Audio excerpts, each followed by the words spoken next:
Thank you, ladies and gentlemen. As a disclaimer from the outset, I'm going to say this now. A lot of people would say that Great Tartaria could never have existed as a civilization.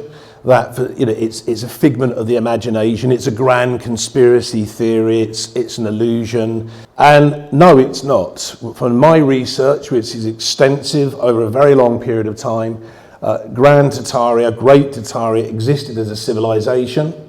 And I have a huge amount of evidence to back that up. And it's very interesting and intriguing because when you get to the point where you've got the evidence to put here, so, for example, I'm going to be doing this talk on the evidence for Tartaria, the significance of Tartaria, and the reasons for the deletion of Great Tartaria. And we could go into talking about, the elites and the secret societies, the editing of the 3D holographic reality of this material dimension around us, and how it's a filtering process to control and steer human consciousness towards specific outcomes. So when you talk empirical science, Western science, there is an agenda behind it. You can call it a Masonic agenda. You can call it an occult agenda, the lingua occultica, the hidden language. But when it comes to Tartaria, it represented something epic, something incredible, something that we were, something that's been lost. And it's something that the elites have a great hatred of, it's very uncomfortable for the ruling class, the policy makers, to admit that this civilization existed. And the irony is when you look, even this map is actually a reduced version of Great Tartaria. Much of it was much further westward in its earlier sort of conception. So Great Tartaria, from this area, as I mentioned, this is the polar Urals and the northern Urals of north-central Russia, right the way through to the Yakutsk Peninsula and Siberia and the Russian Far East. This was all once populated with towns and cities. People were going, really? It really was. And on all the maps, and I'm going to go into the details, and I'm just giving you an introduction, it will actually prove, and I can't bring all the images, there's so many maps over the last 400 to 500 years that were produced by cartographers from the Netherlands, from Germany, from the United Kingdom of Great Britain, actually proving that this landmass existed, plus all the naval flags of the world. So what I'm going to do is go through the notes now. There's a lot of information here to go through, so I'm trying to condense it down into this hour. So if you can just bear with me, because I'm going to try and engage with you at the same time as well as conveying this information. It's quite intricate, but it's very important to show this documented evidence, so it gives you some reference that it's not just a pie in the sky, concept. Oh, did Great Tartaria exist? Yes or no, it's a conspiracy theory. Well, here's the evidence I'm going to present. So we know from various archives and records from the Russian Federation that during some time, I think it was the 4th of October, 1586, the civilization of Tartaria or Tartary was politically and spiritually founded. Now, the griffin flag represented the Tartarian emperor, and the owl flag of Great Tartaria represented the common people and their sacred wisdom, their sacred knowledge. However, over a 300-year period, the cultural unity and therefore identity of Great Tartaria was basically steadily fragmented in northern Russia, in Western China, which wasn't called Western China back then, it was called Cathay, C-A-T-H-A-Y. So this area here, you can see that this is Western China here, and it's actually part of southern Tartaria on that map. Now, other colonies in mainland Europe, Canada, the United States of America, Latin America, Central Asia, and elsewhere were destroyed. I'm not going to go into the details, it's very complex, many factors. You had the first mud flood, second mud flood, the third mud flood, tectonic activity, volcanic activity, climate change, so on and so on. We're going over a long period of time. Okay, so I'm going to go through now and give you some more details. So the civilization of Great Tartaria continued to exist until the 30th of April 1894, but after the 30th of December 1922. Why? Because of the creation of the Soviet Union, the end of the House of Romanov, okay? It was the remnants of Great Tartaria were completely separated into Soviet republics, one which was Tatarstan. That was almost like a mockery, it was like a memorial to Great Tartaria in the Soviet Union, okay, for the Bolsheviks. And now we call this landmass the Russian Federation. Now, over the span of at least 400 years, the original inhabitants, who were Nordic Tartarians and many of the different Turkic tribes or Turkic peoples that you know today in Central Asia, they had the resplendent white cities. These were plastered and painted white with a crystallic type of coatings. I'm not going to go into the details behind that because it's a lot to go into, that were highly luminescent and reflected in the sunlight. You know the city of Bath here in Somerset, when it was originally built, the Romans called it Aqua Sulis, waters of the sun. All the Bath stone you see is basically opalescent. It absorbs sunlight because of microcrystalline effects actually in the stone. So it creates almost like an azure, dream-like ethereal light, very similar to what I'm trying to give an analogy here with Great Tartaria.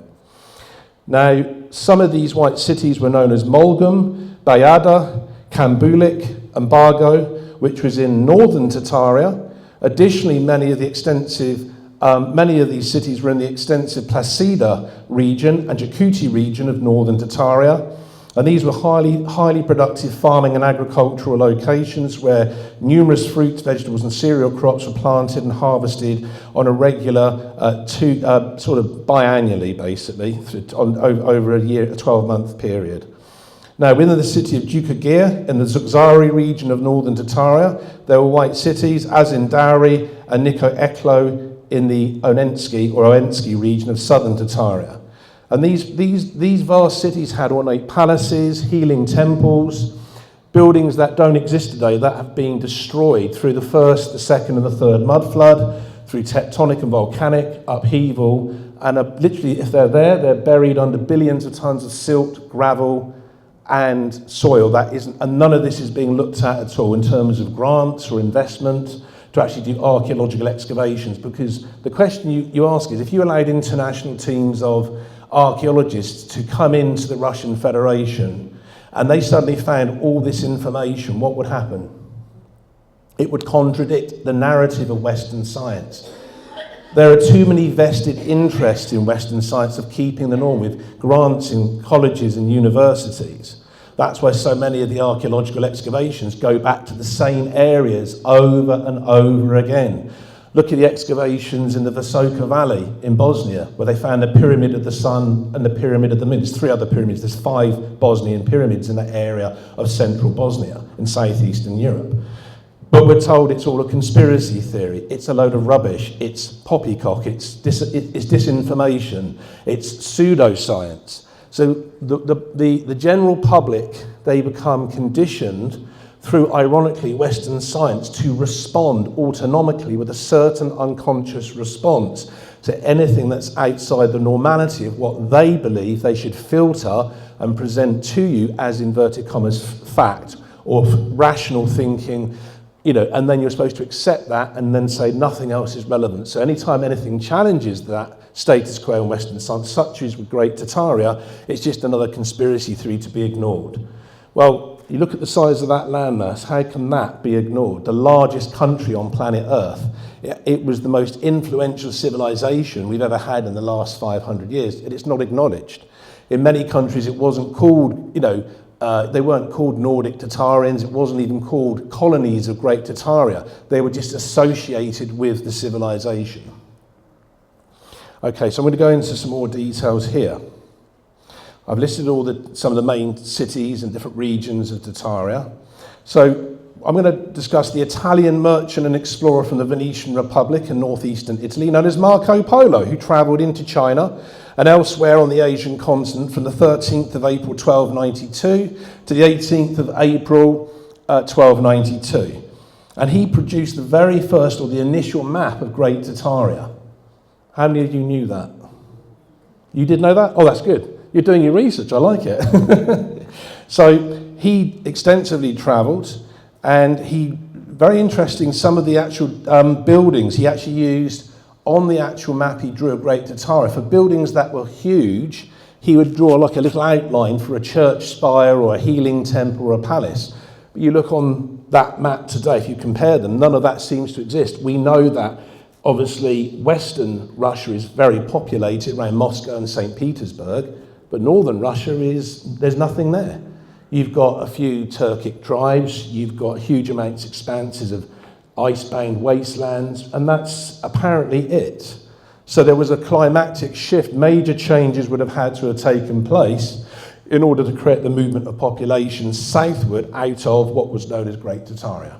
The manuscript that recorded, by the way, the adventures or the adventurous travels of Marco Polo is called the Book of the Marvels of the World from 1302, and it was actually written by the Italian Romance novelist known as Rustichello Santuccio Collazo, also known as Rusticanio Santuccio Collazo. And he came from the city of the Etruscans, known as Pisa, the Tuscany region of central Italy. And this book by this gentleman was written in the Italian language and was given the title Il Milione, the Million, which was the name Marco Polo used to describe his pursuits on the Asian continent. However, in the English language, the manuscript was called The Travels of Marco Polo from 1302, and the document was originally called the Livre des Merveilles du Monde, Book of the Wonders of the World, or Devisement du Monde, in enjoyment of the world. So that's the very first sort of, shall we say, real evidence that it was a civilization. He was fascinated by landmarks. He was a sort of self-taught geographer, as well as an Italian and Venetian merchant. Now, even though the elites and the secret societies do not want anyone to know that Great Tartaria politically and culturally existed, the numerous maps that have been produced, which confirm that Great Tartaria most definitely did exist here on planet Earth, are really something that they don't want to acknowledge. So on the 20th of June 1493, the physician, humanist and cartographer from the city of Dusseldorf in Western Germany, known as Hartmann Leuthold Schedel, produced a map of Great Tartaria. His map was printed in his book called Chronicle of the World 1493, the complete and annotated Nuremberg Chronicle. During the 23rd of April 1572, the revered cartographer, geographer and cosmographer known as Abraham Gellern Ortelius produced a fantastic and highly detailed map of Great Tartaria. All these European cartographers and map makers, were they all living in a fantasy world? They drew maps of every country on the planet and the naval flag. So why would they all be creating a map with all these other countries that we know most about today and just fabricate the largest country on Earth? It doesn't make any sense, does it? It doesn't add up. So there's a contradiction there. Western science, there's a vacuum, there's a constant silence going on. There's nothing comes back off that. They don't ever retort it or find some logical, rational reason why. His map appeared in the book called the Theatrum Orbis Terrarum, the World Theatre, on the 14th of March 1626, and on the 8th of October 1651, the famous cartographer and Englishman known as John Edward Speed produced an enhanced map of Great Tartaria called a New Map of Tartary. During the 12th of September 1665, the renowned cartographer from the city of Gouda in the West Netherlands, called Frederick Maynard Hendricks, also known as Frederick de Wit, published his map of Great Tartaria. He specifically based his map upon the cartography of Hendrik Hondius I. The map of Great Tartaria was printed in the books they published called the Magnae Mogolus Imperium, the Great Mughal Empire, and the Magnae Mogolus Imperium de Nova Correctum Divisum per F. de Wit, the Great Mughal Empire of the New Right and divided by F. de Wit. On the 17th of February 1690, you can see this just goes on and on and on. So we've got overwhelming evidence of all the maps of this civilization. It existed. There's no two ways about it. Why would so many people from the Netherlands, from Germany, Austria, the United Kingdom involved? And these maps were used as naval cartographic diagrams. They were used, obviously, therefore, for navigation purposes by the Royal Navy, the United States Navy, and the various merchant navies of planet Earth. There's a huge question mark there, isn't there? It doesn't make any sense. On the 17th of February, 1690, the geographer and cartographer from Paris in north-central France, known as Alexis Hubert Jalliot, produced a map of Great Tartaria called the Carte Nouvelle de la Grande Tartarie, the new map of Great Tartary. Now, after the first mud flood reached its most destructive phase, this is most destructive phase around January of 1740, it meant that subsequent maps of Great Tartaria were obviously redrawn. The actual political and cultural boundaries of Great Tartaria were therefore reconfigured. And this is what you find with many of the maps. As you go through the centuries, it gets smaller and smaller, and it changes, obviously its boundary delineation changes. Okay, so the first mud flood, as with the second mud flood and the third mud flood, were events that occurred because of major climate change to do with the jet streams, to do with the magnetic fields around the Earth. And obviously, as I've already explained, the area of northern Russia was very temperate. It wasn't the way icebound and glaciated over, as you see in the island of Novaya Zemlya and all across the Russian Arctic islands in northern Russia today. This landmass was very, very different than the way it was, and very fertile. So once the mud floods came in, it literally just washed away billions and billions of cubic tons of soil and gravel. All the fertile land was destroyed and created mass silting, the destruction of the foundations of the towns and cities, the white cities of Great Tartaria, and then the huge population movement started moving southward and eastward. And this is what you find. There's lots of records in the archives connected to the Russian Academy of Sciences. And again, a lot of this isn't talked about by Western science. It's not talked about at Oxford University, Cambridge University. It's not going to be talked about by the Smithsonian Institution in Washington, D.C. They're not interested. Because again, it conflicts with the narrative that they've established. And you could say that a lot of scientists are quite egocentric. They tend to think their version is correct. Look at the problems that so many quantum physicists have when dealing with, for example, accepting that God exists. They want to believe in a mechanistic, cosmological version of the physical universe that excludes a prime creator, a universal creator, which is all completely ludicrous because many, you look at 7,000, 8,000 years, you look at Vedic Hinduism, you look at Mahayana, Theravada, Vajrayana Buddhism, you can see the amount of enlightened individuals and the trance-like states of yogis and Christian mystics, Islamic mystics, Sufists, etc., who've had experiences that are completely subjected to do with the divine presence of the Creator. On the 13th of June 1814, for example, John Morris Valence and James Wilfrid Thakara produced the maps of Western Tartary and Eastern Tartary. So we could say by that date, sometime just around maybe 1810, 1812, 1814, there'd been major political, geographic and climatic changes that had led to them dividing that landmass up. Again, we're not seeing any of that being taught in colleges or universities. Okay, so each of them published the map of Great Tartaria, and the manuscript was called A Map of the World from the Best Authorities. Interesting.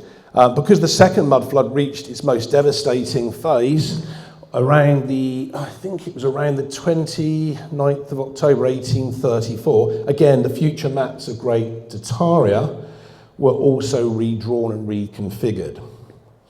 That's interesting to note. So we must remember that by the 27th of October 1852, the Russian Empire had taken over much of northern Tartaria, so there'd been political change. You were seeing again, so the Nordic Tartarians, the Turkic tribes, from the countries that you see today, obviously such as Turkmenistan, Uzbekistan, Tajikistan, Kyrgyzstan, and so on and so forth in Central Asia, they were much more populated in northern Russia today. A lot of them moved southward into what we call Central Asia. That was obviously part of the Soviet Union for safety and sanctuary purposes, obviously for their wives and children, their just general safety. Okay, so on the 16th of December 1852, the map printer from the United Kingdom of Great Britain, known as Henry Warren Teasdale, published his map of Great Tartaria in a document called Russia in Asia and Tartaria. By the 27th of May 1920, much of what was left of Great Tartaria was literally just called and defined as the Tatar Autonomous Soviet Socialist Republic in Western Russia. So you can see how much over quite a long period it was shrunk, fragmented, the original history suppressed, natural climatic disasters, the first mud flood, the second mud flood, the third mud flood. It clearly starts to show that something was going on. There was a mass concealment, and such a vast landmass like this just being, just ignored is something that I find very, very sad. I don't know about you, but I find it's a travesty, considering that millions and millions of human beings lived there over thousands of years. And I'm not going to go into the history before Great Tartaria, but it arose to summarize out of the Scythian kingdoms that themselves had been part of the Scythian Empire. Now you go back to Greek mythology, they talk of the Riphaean Mountains. Anyone heard of that in Greek mythology, the Riphaean Mountains? The Riphaean Mountains are now known today to be the Polar Urals and the northern Urals of north-central Russia, where the Yamal-Nenets Autonomous Okrug is today. That's a fact, that's been proven. And it's those mountains, they said, beyond there, Hyperborea, so beyond the north wind. Riphaeus, in the Greek language, its etymology actually means windy place. So the Riphaeus Mountains, or the Riphaeus Buno, pretty much means windy mountain.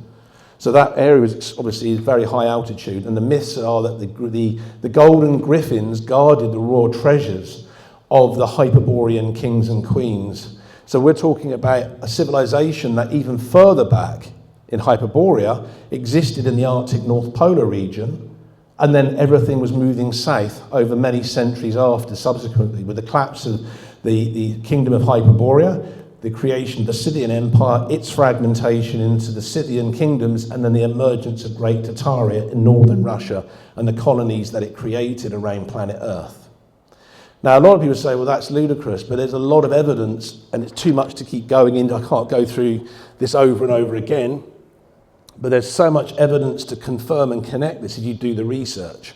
So, the incredibly valiant griffins that dwelled in the Riphaean Mountains, which is now known as the Polar Urals and the Northern Urals of the Yamal-Nenets Autonomous Okrug in north-central Russia, protected the royal treasures, as I said, of these Nordic Hyperboreans. And who was one of the visitors to Hyperborean Greek mythology? Apollo Olympos, the solar deity. He spent much of his lifetime apparently there. So that's interesting. So is there a connection between the antediluvian period and classical Greece, Hyperborea and northern Russian? Just putting it out there as a question. I'm not saying I'm right or wrong, just putting that information out there for consideration. Very interesting though. Now we know that when it comes to the griffin flag of Great Tartaria, so this is the segue link, this symbolised the purpose of having these Tartarian emperors, the Tartarian kings and queens, who were there to protect the actual safety of the common people. That was their job. The concept of monarchy we have today was rather different in Great Tartaria. So the uniquely displayed owl flag of Great Tartaria actually depicted an owl upon a bright yellow background. Now for the Nordic Tartarians, the owl symbolised the keeper of advanced knowledge, the occult technology, etheric vibrations of the astral plane. And the emperor flag of Great Tartaria contained a griffin on a bright yellow background representing the royal bloodlines of the Hyperborean kings, the royalty that lived there. So all of this is, again, I'm going to come on to the naval flags in a minute of, the griffin flag and the owl flag that are seen again on countless number of these naval diagrams from all the different countries on planet Earth. Again, why would you put any of that on there if it never existed? Okay, so the most famous example of a document that contains the griffin flag and the owl flag of Great Tartaria is the Book of Flags from 1705 that was published by the cartographer and geographer known as Karel Friedebold Allard. And that was published in Amsterdam, northwestern Netherlands on the 24th of August, 1705. And the very unique imperial griffin flag of Tartary has obviously been associated, as we know today, with the Tartary flags, or the flag of the Tartar flag that's seen today with the Russian Federation. I don't know if anybody's actually seen that flag. And the cartographic book called Expression of the Sea Flags of All the Universe States, published in the city of Kiev, interestingly, in north-central Ukraine on the 15th of April 1709. And this book with the naval flags was developed and edited with the specific participation of the Russian emperor, that many of you know is Peter I, more commonly known as Peter the Great. Many publications were used to bring together the research for the imperial griffin flag of Great Tartary. So here's a question: why would Peter I or Peter the Great actively be involved in putting together a book of Russian naval flag symbols, whatever you want to call it, with the actual griffin flag of Great Tartaria and the owl flag of Great Tartaria. Why? Why would anyone who's a member of the House of the Romanovs do that? Again, more unanswered questions, because they knew it was real and they were honouring the lineage of the royal bloodlines of these Tartarian emperors, the Tartarian kings and queens that existed far back into prehistory, I suppose you could say in some way, because their bloodlines went back to the Scythian Empire and then further back to the civilization of Hyperborea. That would make them very profound, wouldn't it? Okay. Now, we have to remember, for example, that it was mostly the Slavic Russians who had the closest involvement with the cultural and spiritual civilization of Great Tartaria. And before I go into studying more about the other groups, the various ethnic minorities, the Turkic peoples, is it any wonder that the arising of Soviet communism, with the mass annihilation of millions of Slavic Russians, was that by accident? Or was that done again deliberately because so many of them had a racial and cultural memory of Tartaria and they had to be deleted? They had to be removed biologically so that would prevent them conveying that, say, to people who are academics from Western science. We know that this isn't digressing, I will mention this, that many of Native American mythology and Native American folklore, there are many accounts of the Cherokee, the Algonquin, the Mohican, the Montaukett, huge numbers, the Hopi Pueblo, the Zuni Pueblo of the civilization of Lemuria, which existed in the Pacific Ocean, and the civilization of Atlantis that existed in the Atlantic Ocean. But what happened to most of the 500 Indian nations? Mass eradication, deletion, fragmentation, movement away from their natural habitats. Again, fragmentation, deletion, damaging human conscience, suppressing the past and rewriting it. We have to remember, as Voltaire said, history is written by the victors.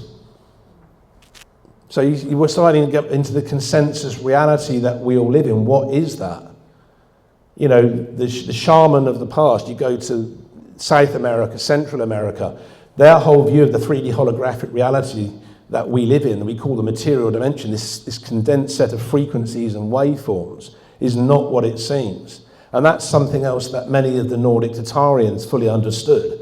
I don't really feel the need to just keep rat-a-tatting off lists of further cartographers. I've got another 3 or 4 on there, but they're just going to be names to everybody here. Just the European cartographers, and it just shows the constant deletion and reshaping of what was known as Great Tartaria for political, spiritual, and financial reasons. Now, I'm going to bring it a bit more up to date. And he still is today the actual president of the Russian Federation, Mr. Vladimir Vladimirovich Putin.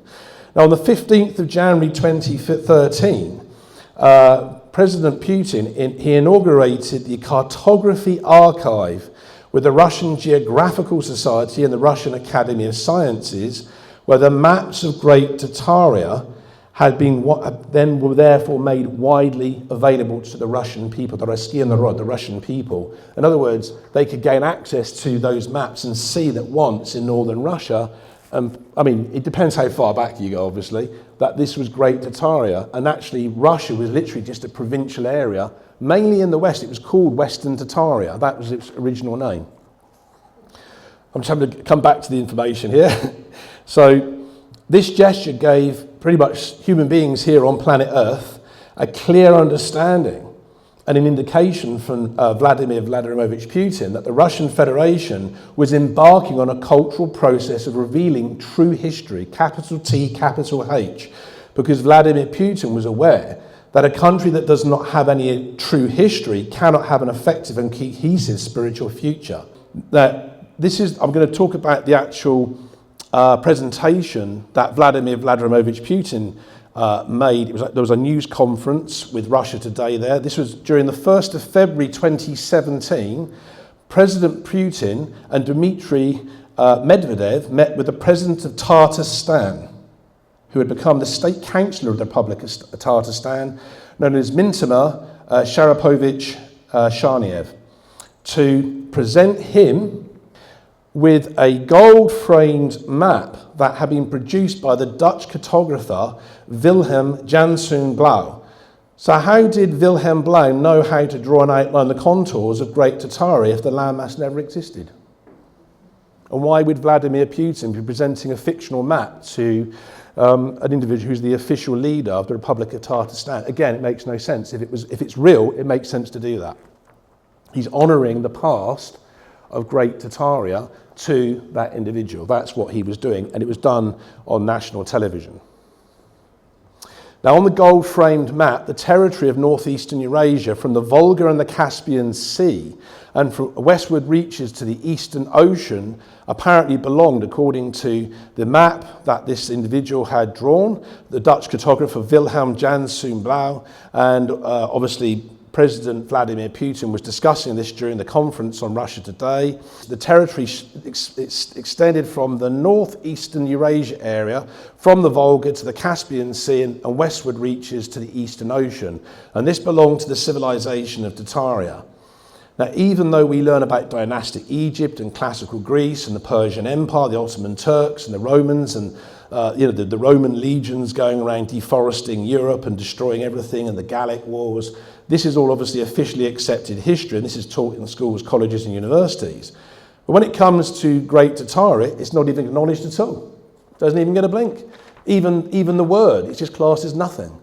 So it's like these elites, and that's what really I think upset me, was that it feels like they just wanted to eradicate and delete a whole segment of humanity. They weren't relevant, they were just nothing.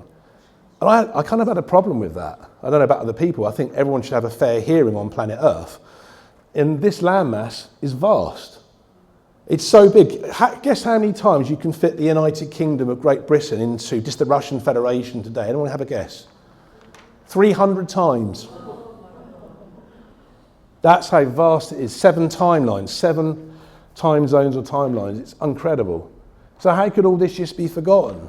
Why would Great Tartaria be annihilated? Why would they? And for me personally, I feel on a spiritual level there is something extra dimensional or even interdimensional going on. That the elites and the ruling classes, these secret societies, are so controlled by some kind of satanic force, if you like, for want of a better phrase. You know, we can call them demons, negative entities from the infernal regions of the Larashtra. It could be negatively based extraterrestrials. But it's something steering them all the time. It's never acknowledged, it's never talked about, it's never heard. I mean, I find it very disturbing. I think there is a spiritual war, and I think it's been going on a very long time on planet Earth. And I think Great Tartaria represented much of what the aspiration towards Christ consciousness, because that was something very, very much focused upon amongst the communities in the white cities of Great Tartaria. Okay, this is another interesting document. This is from the Central Intelligence Agency, the CIA. So during the 22nd of July 1998, the CIA in Langley, Virginia, declassified a document called National Cultural Development Under Communism. Anybody heard of that document? They produced this document originally on the 1st of June 1957. So obviously over 40 years later it's released.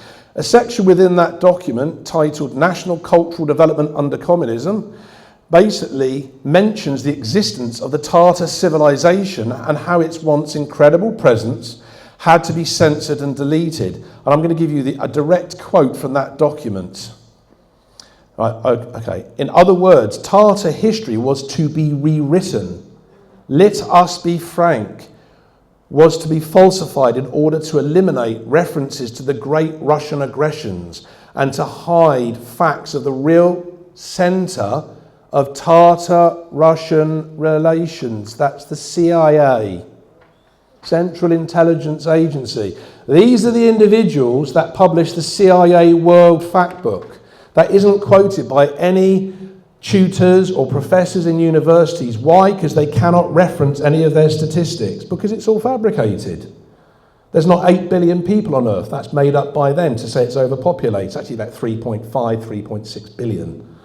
So everything, the point I'm making is everything we're told is either it's a half-truth or is a total fabrication. But I think I'm with like-minded ladies and gentlemen here. Most of you probably know most of that, or to some extent, some of it. Okay, I'm going to go into just some of the background to why, again, reiterating why these mud floods occurred. So one example is during the second mud flood, there were vast atmospheric disturbances over northern Russia. And this was around the 29th of October 1834 and brought on what was known as the Great Reset. Hello? 12th of February 1835, anybody? Hello? I've heard that one before, you know.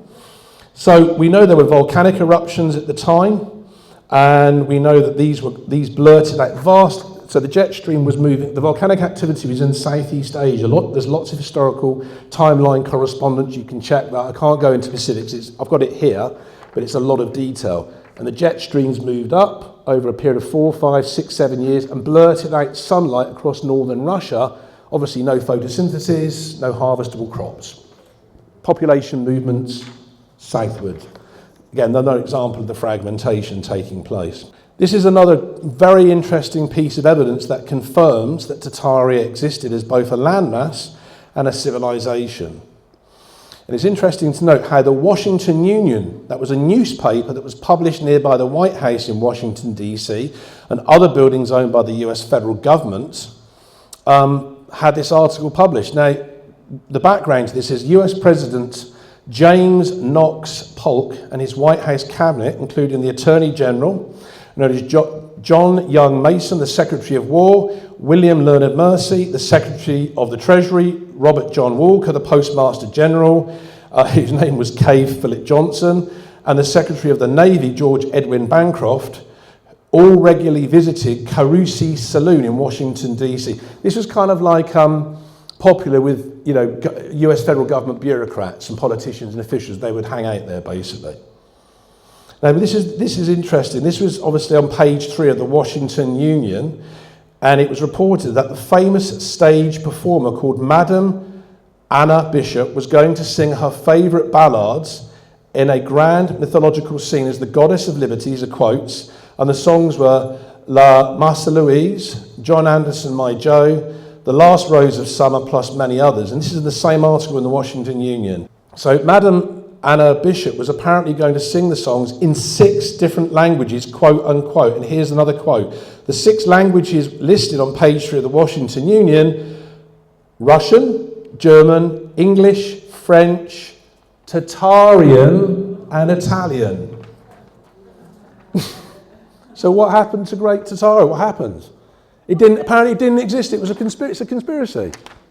Doesn't make any sense.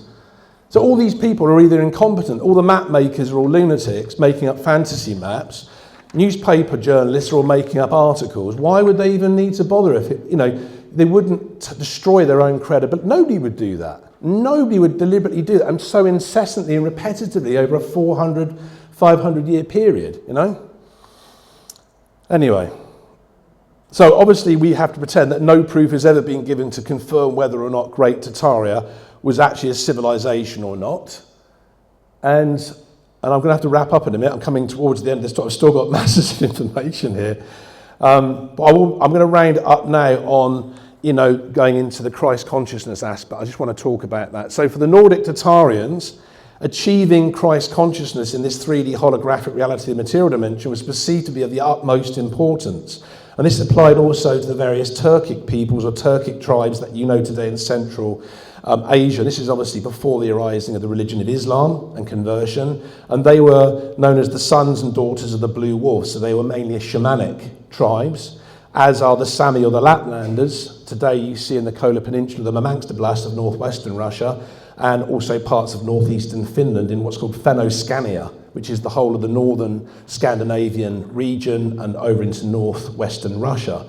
And they were all fully integrated into Great Tartaria as well. There was never any ethnic divisions or conflicts that were ever recorded. It's interesting that all of this started to arise when Tartaria was destroyed, fragmented, reformatted, the end of the House of Romanov. You see the arising of Soviet communism, and you just see massive human rights abuses and the warfares that occurred. So I'm going to wrap this up on this point now. So you can see they were, to summarise, they were a direct threat. That's all I can say. So it's a slow process of reintroducing true history, that's the one point I'm making, to human beings, and it will happen. And I'll just round this up on we will enter a new golden age. I think that all the astrological, the cosmological information says by around 2034 to 2035, we'll see the re-emergence of a new golden age. And they saw the Christ consciousness. And Christ consciousness, as you know, is a universal teaching, not just Yeshua ben Yosef, the Lord Jesus Christ. Who was, there's Christ beings incarnate all over the physical universe to uplift the spiritual development of different life forms. And they're not all Jewish carpenters that are trained rabbis that can speak fluent Aramaic and Hebrew and Vulgate Latin. He was an incredible individual. Jesus was truly an incredible individual. And we're at a time now where humanity is crying out for that kind of guidance again, almost like a universal super being that will lead us out of this darkness. We need those people, and we can all become individuals that can aspire to that. We're at a time that's very critical now, and I think most of you are very sensitive, ladies and gentlemen. You sense there is a spiritual battle. There's a struggle to take control of your mind, your thoughts, your behaviour, and it's a war. The war is the mind. Okay, can I just because I'm going to have to wrap up. I've got literally about 2 minutes. I would just say, if anybody's interested in our books, Mysterious Realities, or my brother's book, Human Inversion, please go over to the table. And also we've got a third book called Luminous Worlds that's being published in the next week or so. And that's going to be up on Amazon KDP. And it's even better, I think, than Mysterious Realities. It's all different subjects, the civilization of Atlantis, the Martian civilization, the Cydonia complex, dinosaur relics that have been found that contradict Masonic evolutionism. That's the phrase I call Darwinianism, Masonic evolutionism, because that's what it is. It's a reworking of aspects of Western occultism. It's horrible. We are divine beings that a lot of people have just forgotten who they are. They're disconnected. That's all it is. Anyway, I don't want to feel like I'm going to ramble. That's me wrapping this presentation up. Thank you, ladies and gentlemen. God bless you all.